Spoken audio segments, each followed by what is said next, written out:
Olá, tudo bem? A partir de agora começa mais um Universiência, um programa fruto da parceria entre TVs e instituições públicas de ensino superior nordestinas. Aqui a gente mostra a importância das produções científicas e como as pesquisas têm transformado a vida das pessoas. Veja agora o que vamos conhecer hoje. Pesquisador do campus da Universidade Federal da Bahia, em Vitória da Conquista, participa de um grupo internacional voltado para a identificação da dieta humana. No Instituto Federal do Ceará, foi desenvolvido um veículo que utiliza a luz solar como combustível. Preservação da biodiversidade. Pesquisadores da Universidade Federal da Paraíba estão realizando um estudo inédito, catalogando espécies de animais. E ainda, em Itapetinga, cavalos estão sendo utilizados como ferramenta terapêutica no desenvolvimento do aprendizado de crianças e adolescentes.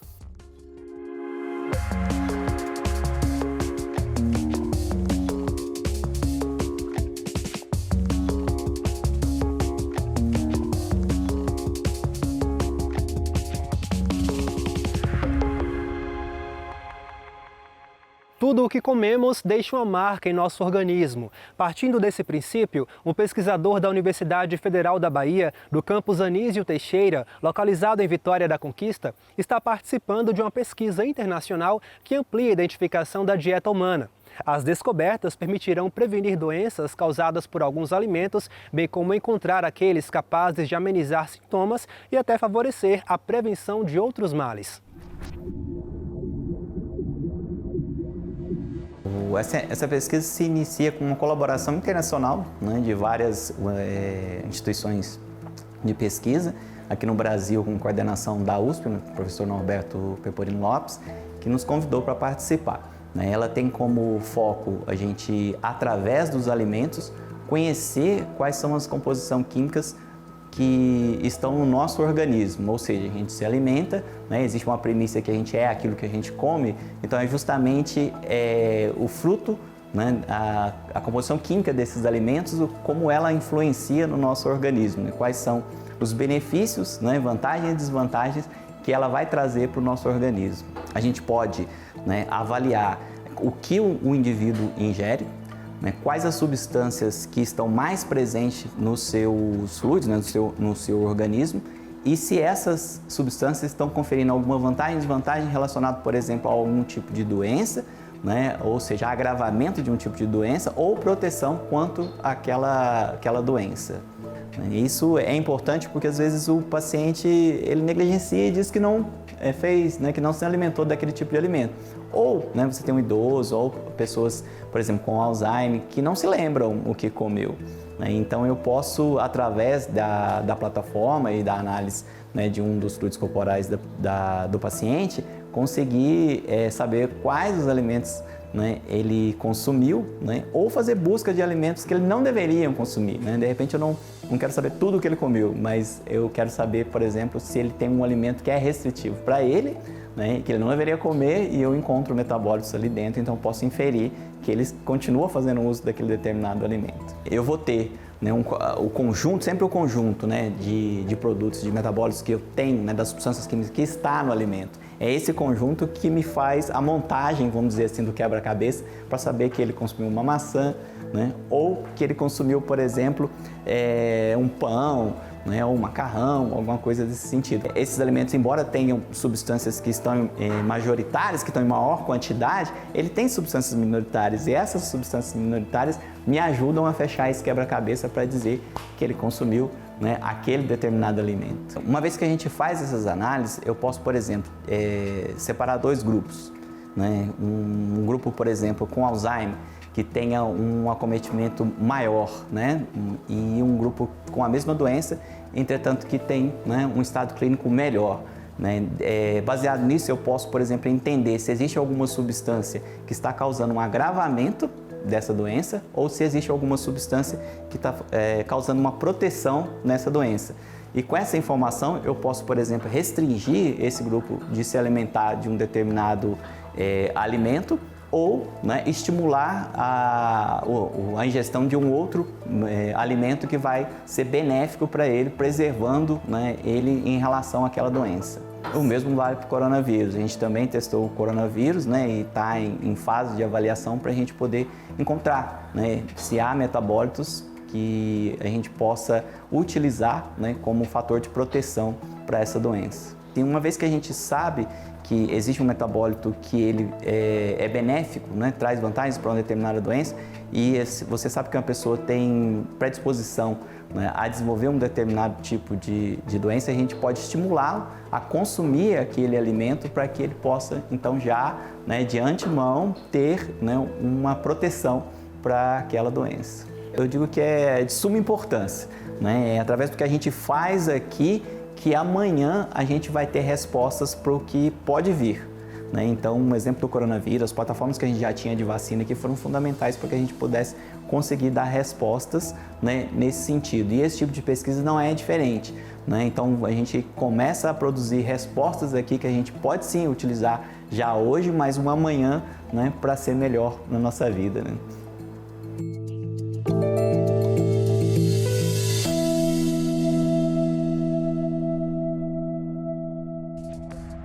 No próximo bloco, a gente conhece um triciclo movido a energia solar criado no Instituto Federal do Ceará.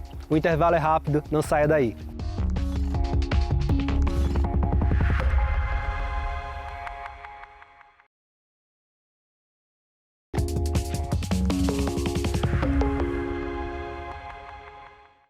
É bem verdade que no Ceará o sol brilha forte o ano todo. Dessa forma, pesquisadores do Instituto Federal do campus de Maracanaú resolveram aproveitar essa potencialidade e desenvolveram um protótipo de um triciclo elétrico que se move exclusivamente com energia solar. Vamos ver como ficou. A mobilidade urbana e a poluição estão entre os principais problemas das cidades ao redor do mundo.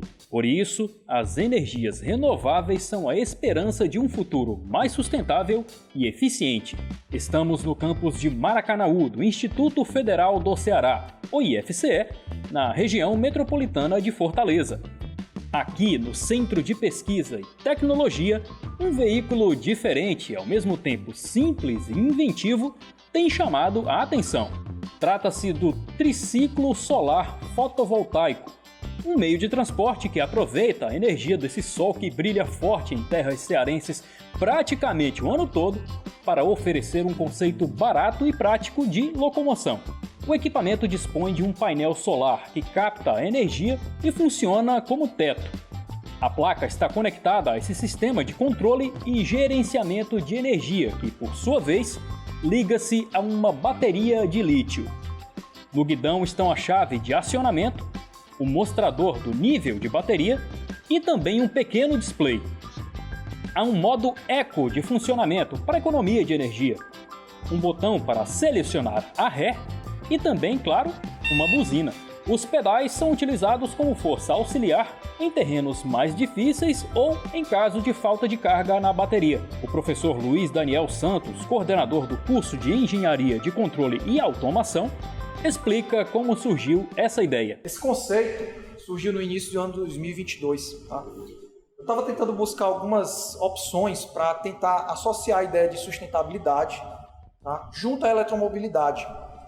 Então, eu investiguei um pouco dimensional de painel, um pouco de alguns veículos relativamente leves que nós temos de forma acessível, fácil aqui no mercado, e eu acabei encontrando essa combinação interessante de tentar unir um painel solar fotovoltaico comercial, fácil de ser encontrado aqui no mercado, e um triciclo. E aí nós fomos atrás, até a metade do ano, de comprar os demais materiais que foram necessários para tornar real essa ideia.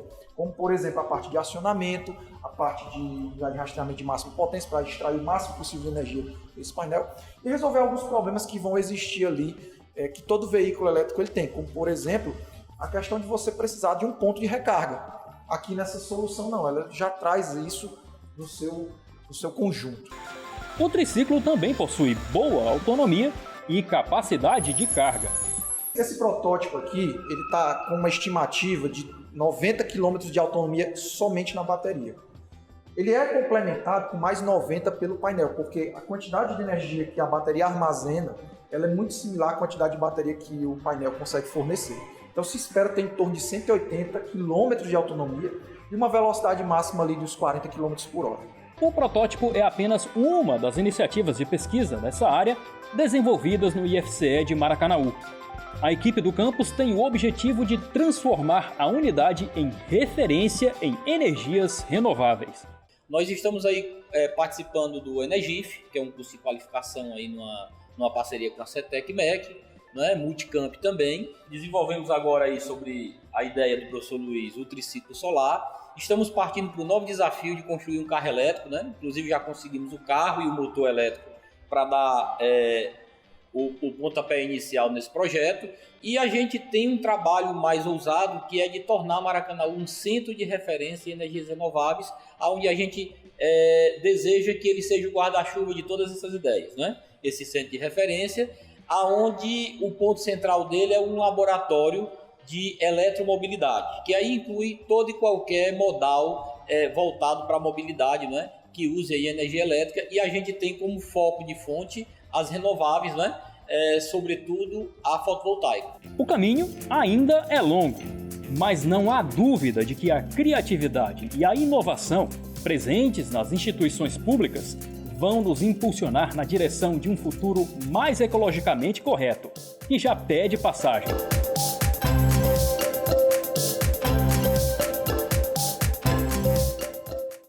De acordo com a Associação Nacional de Ecoterapia do Brasil, a ecoterapia, hipoterapia ou terapia assistida com cavalos é um método terapêutico e educacional muito utilizado para o desenvolvimento psicomotor de pessoas com deficiências ou necessidades especiais. Porém, uma pesquisa realizada na Universidade Estadual do Sudoeste da Bahia, no campus de Itapetinga, foi mais a fundo e trouxe a técnica do uso do cavalo dentro de uma abordagem multidisciplinar e interdisciplinar, envolvendo o aprendizado e o desenvolvimento cognitivo do praticante. Nós sabemos que existe uma demanda muito grande de pessoas com necessidades especiais, né? Crianças, adolescentes, adultos, né?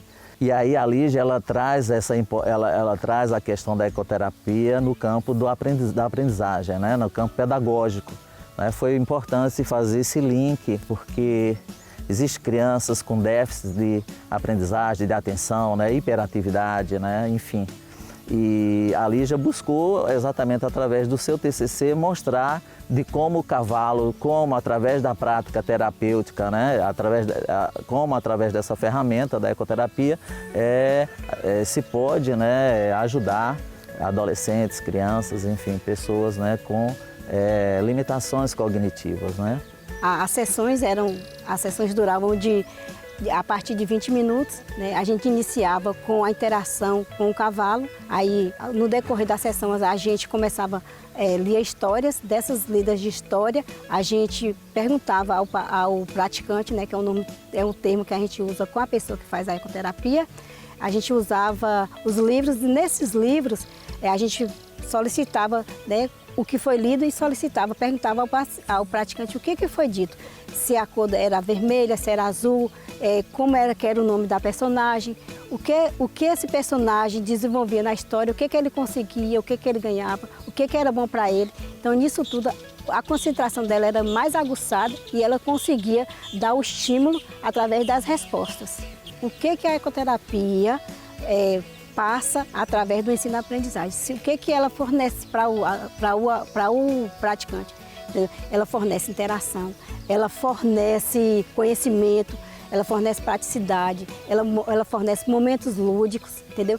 Ela fornece socialização com a sociedade, com o cavalo, com o meio que ela está e a segurança que ela passa para você conseguir resolver questões lúdicas e questões escolares. A ecoterapia realmente ela vem se expandindo a nível do Brasil, é um termo inclusive utilizado, a ecoterapia é um termo patenteado pela ANDE, pela Associação Nacional de Ecoterapia, com sede em Brasília.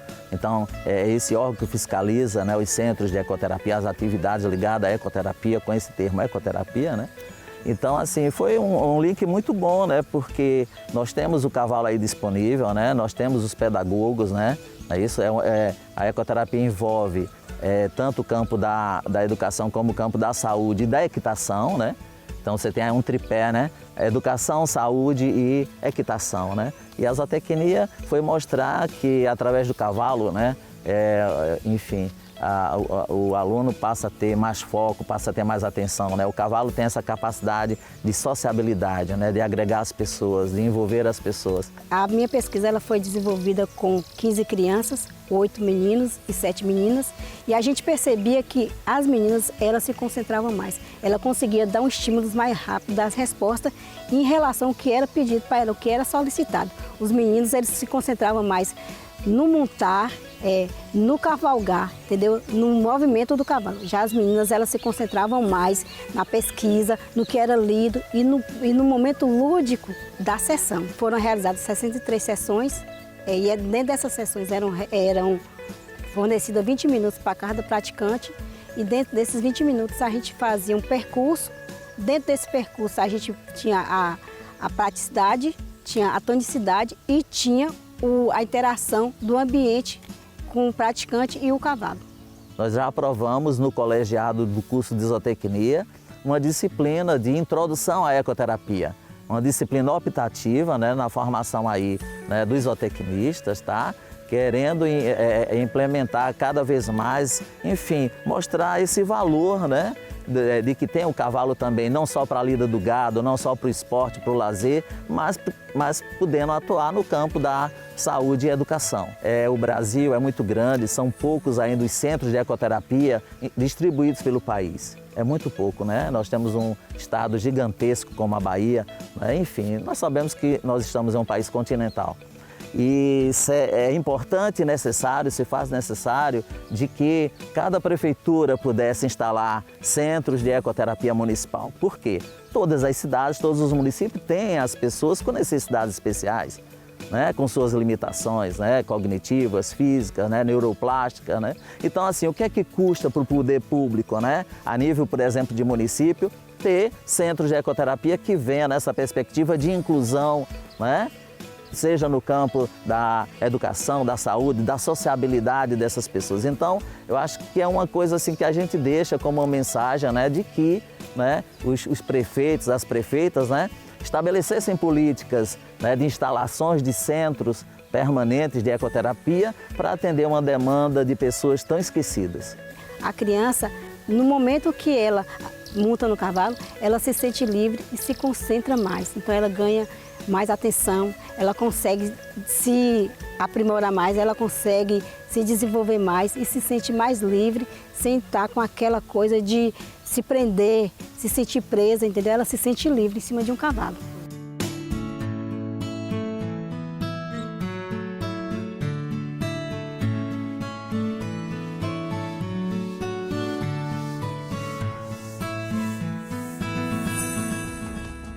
Catalogar espécies de animais é uma preocupação de pesquisadores da Universidade Federal da Paraíba e a gente entende por quê logo após o intervalo. É rapidinho.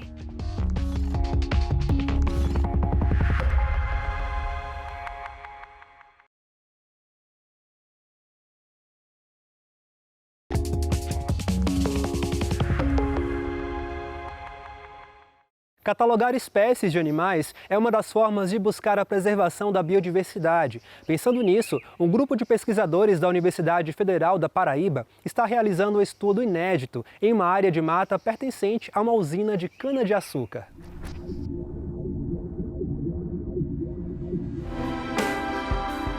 Você sabe o que é herpetologia?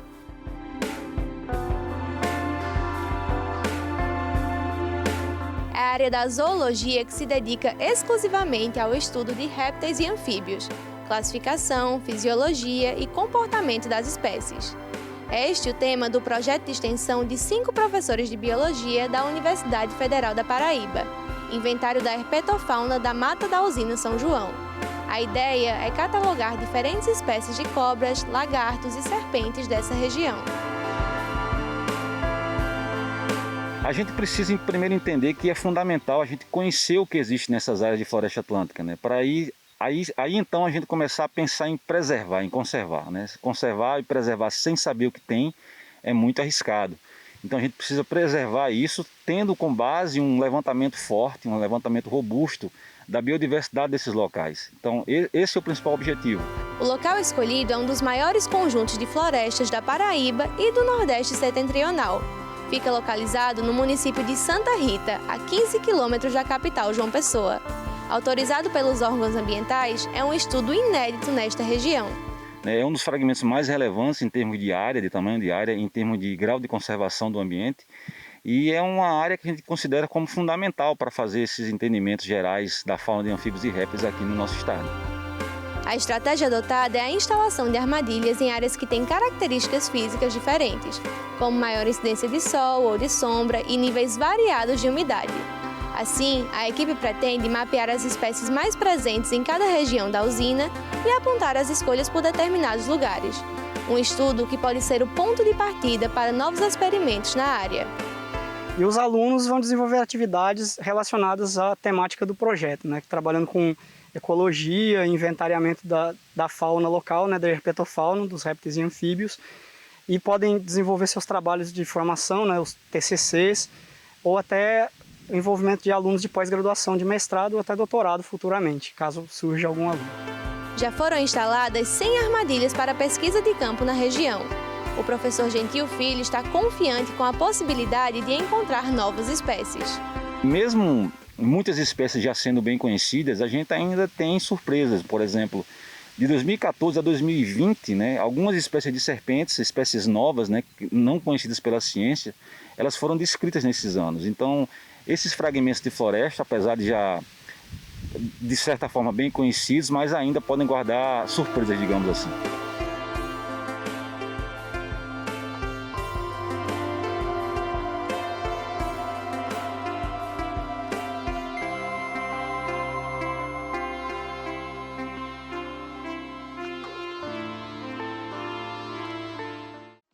É isso, a Univerciência de hoje fica por aqui. Obrigado por sua companhia e fique ligado, porque no próximo programa traremos mais pesquisas importantes como as que exibimos hoje. Caso tenha alguma dúvida ou sugestão, envie um e-mail para universiencia@uesb.edu.br. A gente responde por aqui em um próximo programa. Tchau, tchau e até lá!